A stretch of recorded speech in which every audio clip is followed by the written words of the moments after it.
वाराणसी की जनता का आज सैलाब दिख रहा है। सड़कों पर ये तस्वीरें आप देख सकते हैं। जगह जगह पर आपको दादी के मंच बनाए गए हैं प्रधानमंत्री के स्वागत के लिए और बीजेपी के कार्यकर्ता यहां पर बड़ी संख्या में मौजूद हैं। और इस सड़क के दोनों तरफ आपको बता दें कि ये वाराणसी की जनता है जो प्रधानमंत्री नरेंद्र मोदी को देखने के लिए यहां पर पहुंची है। और साथ ही ये भी आपको बता दें कि प्रधानमंत्री आज रात यहीं पर रुकने वाले हैं। ये जो रोड शो है ये भी काफी लंबा चल सकता है और करीब 6 किलोमीटर लंबा बताया जा रहा है। और पहले अगर कुछ घंटों की बात करें तो बमुश्किल 2 किलोमीटर का सफर तय हो पाया है। तो उससे अंदाजा लगाया जा रहा है कि देर रात तक ये हो सकता है कि ये रोड शो चले और प्रधानमंत्री उसके बाद वहीं पर विश्राम करेंगे। कल उनका नामांकन होना है और तीसरी बार है जब प्रधानमंत्री वाराणसी से चुनाव लड़ रहे हैं। बिल्कुल। और देखिए जरा ये डमरू की गूंज और ढोल नगाड़ों के थाप से आज पूरी काशी मोदी में नजर आ रही है। ये रोड शो प्रधानमंत्री नरेंद्र मोदी का चल रहा है। इस मौके पर सुरक्षा के भी कड़े बंदोबस्त किए गए हैं। मल्टी लेयर में ये सुरक्षा रखी गई है। जवान वहां पर जो प्रधानमंत्री नरेंद्र मोदी की सिक्योरिटी में लगे होते हैं। इसके अलावा पुलिस के जवान भी नजर आ रहे हैं, फोर्स के कुछ जवान भी दिखाई दे रहे हैं और सुरक्षा के ऐसे इंतजाम किए गए हैं कि कोई परिंदा भी पर ना मार सके। हालांकि प्रधानमंत्री नरेंद्र मोदी अपने समर्थकों के बीच में, अपने लोगों के बीच में अक्सर पहुंचते हैं और उसकी तस्वीर भी हम देखते हैं। ये रोड शो के जरिए से एक बड़ी हुंकार है और भारतीय जनता पार्टी एक टारगेट लेकर आपको बता दें कि वाराणसी में बढ़ रही है। प्रधानमंत्री नरेंद्र मोदी को भारी संख्या में वोटों से जीत दर्ज कराने को लेकर हुंकार भरी जा रही है। दावा किया जा रहा है कि इस बार सारे रिकॉर्ड टूटेंगे और पीएम मोदी यहां से बम्पर वोटों से जीतेंगे। हालांकि ये तो 4 जून को स्पष्ट हो पाएगा, लेकिन इस बार क्योंकि हर बार हम देखते थे लोकेंद्र बीते 2 चुनाव में कि यहां से कभी पार्टी अलायंस के तहत समाजवादी पार्टी और कांग्रेस का प्रत्याशी उतरा तो कभी अरविंद केजरीवाल जैसे उम्मीदवार भी यहां से उतरे हैं। लेकिन इस बार एनडीए गठबंधन के प्रत्याशी यहां से उतरते हुए नजर आ रहे हैं। अजय राय कांग्रेस पार्टी के कद्दावर नेता हैं।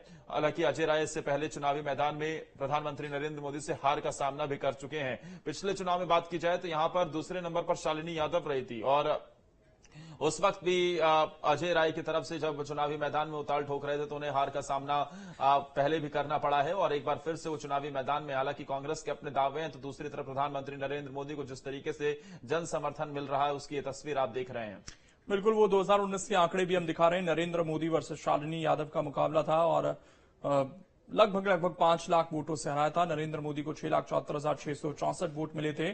शालिनी यादव को 1,95,159 वोट मिले थे। आपको बता दें कि शालिनी यादव को 4,79,505 वोटों से हराया था और ये दिखाता है कि किस तरह की लीड उनके पास वहां पर थी।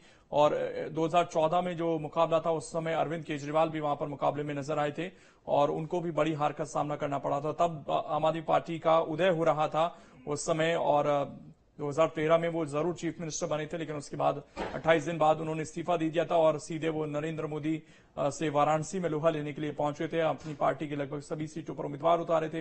हालांकि बहुत बुरी तरीके से आम आदमी पार्टी और अरविंद केजरीवाल को उस चुनाव में हार का सामना करना पड़ा था। अब प्रधानमंत्री नरेंद्र मोदी एक बार फिर से वाराणसी पहुंचे हैं। सीएम योगी आदित्यनाथ लगातार उनके साथ मौजूद हैं। दिन के उजाले में जब ये रोड शो शुरू हुआ था, धीरे धीरे आप देखिए सूर्य ढल चुका है, वहां पर अंधेरा हो चुका है।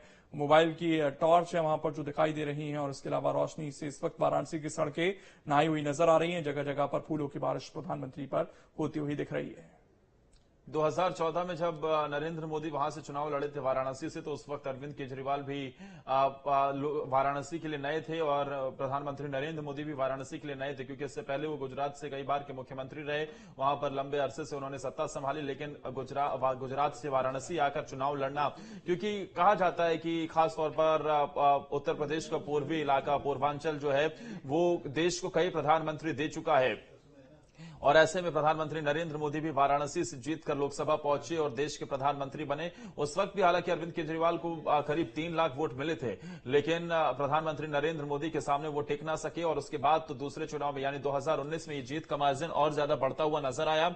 और अब 2019 से 2024 में भारतीय जनता पार्टी ये लक्ष्य लेकर चल रही है कि इस बार रिकॉर्ड बहुमत से और रिकॉर्ड आंकड़े से प्रधानमंत्री नरेंद्र मोदी इस सीट से चुनाव जीते। हालांकि तो 4 जून को पता चल पाएगा, लेकिन इस बार एक और बड़ी बात निकलकर सामने आई है कि एनडीए अलायंस के तहत उम्मीदवार यहां पर चुनावी मैदान में है और ये भी कहा जाता है कि क्योंकि करीब 3-3.5 लाख के आसपास मुस्लिम वोटर्स भी इस वाराणसी लोकसभा सीट पर माने जाते हैं। हालांकि कुछ एक हमने ये देखा कि हैंडलूम यहां पे जो कारीगर हैं, हस्तशिल्पी हैं, वो काफी संख्या में है। बुनकर समाज एक बड़ा माना जाता है यहां पर। कुछ एक ऐसे बातें भी निकलकर सामने आई कि बुनकर समाज नाराज है। हालांकि एक कुछ बड़े प्रोजेक्ट भी वहां पर बुनकरों को सहायता देने के लिए बनाए गए।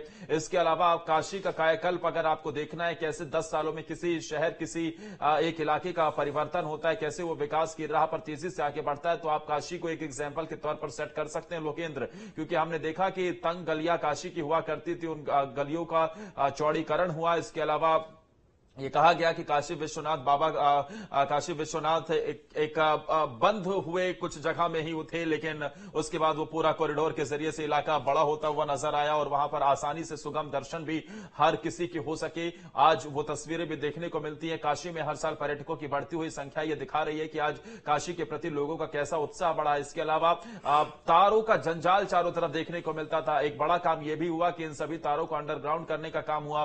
काशी को, वाराणसी को विकास की राह पर, भले ही टूरिज्म के यहां पर अपार संभावनाएं थी, लेकिन उसके बावजूद भी विकास के मामले में ये बहुत पिछलग्गू जिलों में से एक, पिछलग्गू लोकसभा सीटों में से एक माना जाता था।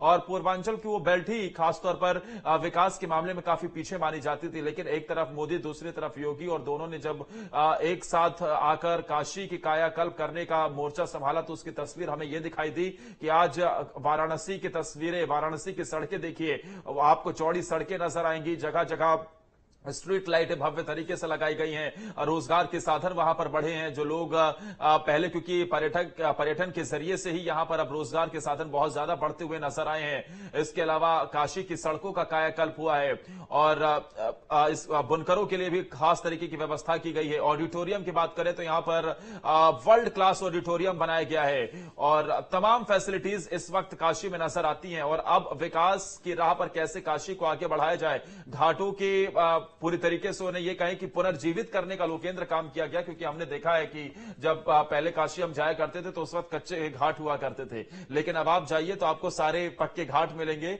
और